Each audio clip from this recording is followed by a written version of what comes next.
जब बहू सिर्फ 30 दिनों के लिए मायके गई तो पूरे घर की नींव हिल गई। जिस महिला को सबने मामूली समझा था, उसकी कमी ने ऐसा सबक सिखाया कि पूरा परिवार बदल गया।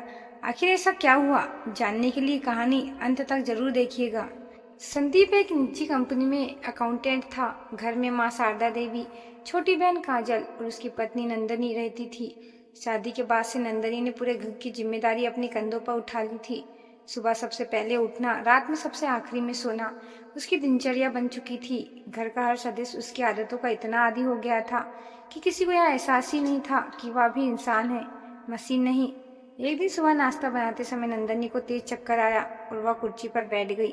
शारदा देवी ने देखा तो बोली, बहू अगर तबीयत ठीक नहीं है तो थोड़ा आराम कर लो। लेकिन अगले ही पल उन्होंने कहा, पहले खाना तो बनाने दो, फिर आराम कर लेना। नंदिनी मुस्कुरा दी, मगर उसके चेहरे की थकान छिप नहीं पाई। शाम को उसने संदीप से कहा, मैं कुछ दिनों के लिए माँ के घर जाना चाहती हूँ, बहुत थक गई हूँ। संदीप ने बिना उसकी तरफ देखे जवाब दिया, तुम्हें तो बस बहाना चाहिए घर से निकलने का, या ऐसा कौन सा पहाड़ टूट रहा है। यह सुनकर नंदिनी चुप हो गई।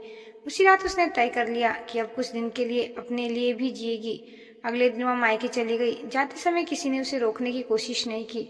सबको लगा 2-4 दिन में खुद ही लौट आएगी, लेकिन किसी को पता नहीं था कि उसके जाने के बाद घर की असली परीक्षा शुरू होने वाली है।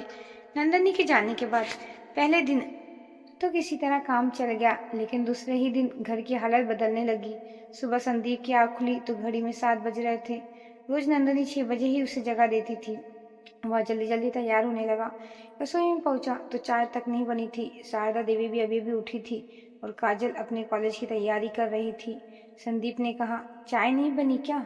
शारदा देवी चिल्लाकर बोली, मैं कोई मशीन नहीं हूँ जो सब काम अकेले कर लूँ।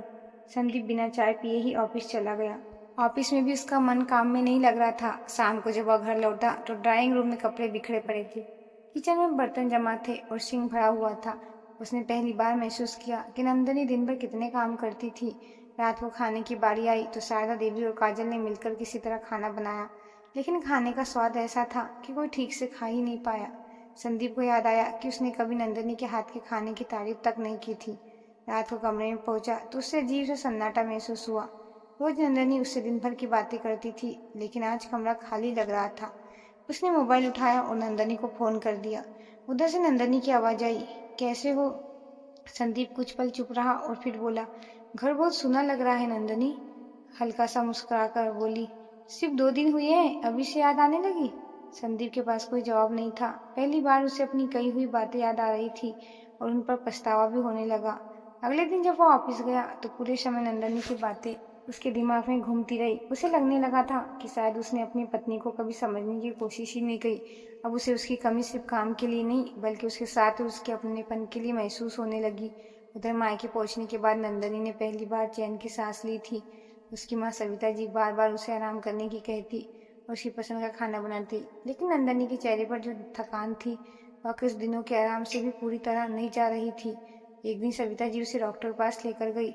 जांच के बाद डॉक्टर ने बताया कि उसके शरीर में खून की कमी है और लगातार तनाव तथा आराम की कमी ने उसकी हालत और खराब कर दी है। यह सुनकर सविता जी की आंखें भर आई। उन्होंने कहा, बेटी तूने कभी अपनी तकलीफ बताई क्यों नहीं? नंदनी मुस्कुरा दी और बोली, माँ जब घर के सब लोग अपने कामों में व्यस्त हो तो अपनी परेशानी बताने का भी नहीं करता। उधर संदीप के घर की हालत दिन ब दिन बिगड़ती जा रही थी। शारदा देवी की कमर दर्द करने लगी थी और काजल भी पढ़ाई और घर के कामों के बीच परेशान रहने लगी। एक शाम शारदा देवी ने खुद संदीप से कहा, बेटा बहू को फोन कर ले, अब समझ आ रहा है कि वह कितना काम करती थी। संदीप की यह सुनकर और भी शर्मिंदा महसूस होने लगी। अगले दिन वह नंदनी से मिलने उसके मायके पहुंचा। दरवाजा खुलते ही नंदनी उसे देखकर हैरान रह गई। संदीप पहले से काफी बदला हुआ लग रहा था। उसके चेहरे पर पछतावा साफ दिखाई दे रहा था। संदीप ने धीरे से कहा, मुझे तुमसे बात करनी है। दोनों पास के एक पार्क में जाकर बैठ गए। कुछ देर तक दोनों चुप रहे। फिर संदीप बोला, मैंने तुम्हें हमेशा हल्के में लिया। मुझे लगता था कि घर का काम कोई बड़ी बात नहीं है, लेकिन इन कुछ दिनों में समझ आ गया कि तुम सिर्फ काम नहीं करती थी, पूरे घर को संभालती थी। नंदनी ने उसकी ओर देखा लेकिन कुछ नहीं बोला। संदीप ने आगे कहा, जब तुम घर में नहीं थी तब एहसास हुआ कि घर को घर बनाने में कितनी मेहनत लगती है।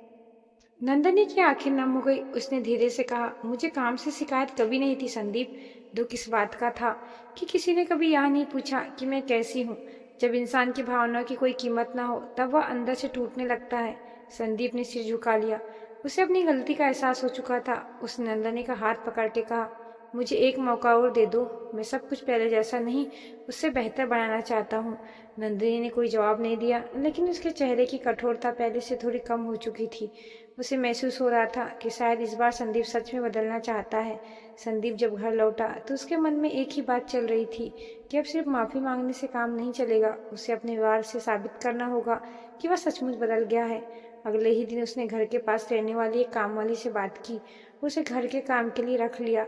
जब शारदा देवी को यह बात पता चली तो उन्होंने कहा, हमारे घर में आज तक काम वाली नहीं आई। संदीप ने शांत स्वर में जवाब दिया, माँ, आज तक नंदिनी ने भी बिना शिकायत के सब संभाला है। अब उसकी सेहत पहले जैसी नहीं है। उसे आराम और सम्मान दोनों की जरूरत है। शारदा देवी कुछ नहीं बोली। पिछले कुछ दिनों में उन्होंने भी महसूस कर लिया था कि बहू की जगह कोई नहीं ले सकता। समय धीरे धीरे बीतने लगा। नंदिनी की तबीयत में सुधार होने लगा। वह पहले से ज्यादा स्वस्थ और खुश दिखाई देने लगी। इस दौरान संदीप उससे रोज फोन पर बात करता। अब वह सिर्फ घर के कामों की नहीं, उसकी सेहत, उसके मन और उसकी खुशियों की भी चिंता करता था। नंदिनी को महसूस होने लगा कि संदीप में सचमुच बदलाव आया। करीब 1 महीने बाद संदीप खुद उसे लेने मायके पहुंचा। इस बार उसके हाथ में फूलों का छोटा सा गुलदस्ता था। नंदिनी मुस्कुरा दी। रास्ते पर दोनों बात करते रहे। घर पहुंचते ही शारदा देवी दरवाजे पर खड़ी थी। उन्होंने नंदिनी के सिर पर हाथ फेरते हुए कहा, बहू, हमें माफ कर देना, हम तेरी मेहनत को समझ ही नहीं पाए। यह सुनकर नंदिनी की आंखें भर आई। इतने सालों में पहली बार उसे लगा कि उसकी भावनाओं को महत्व दिया जा रहा है। घर के अंदर कदम रखते ही उसने देखा कि बहुत कुछ बदल चुका है। काम वाली रोज आती है।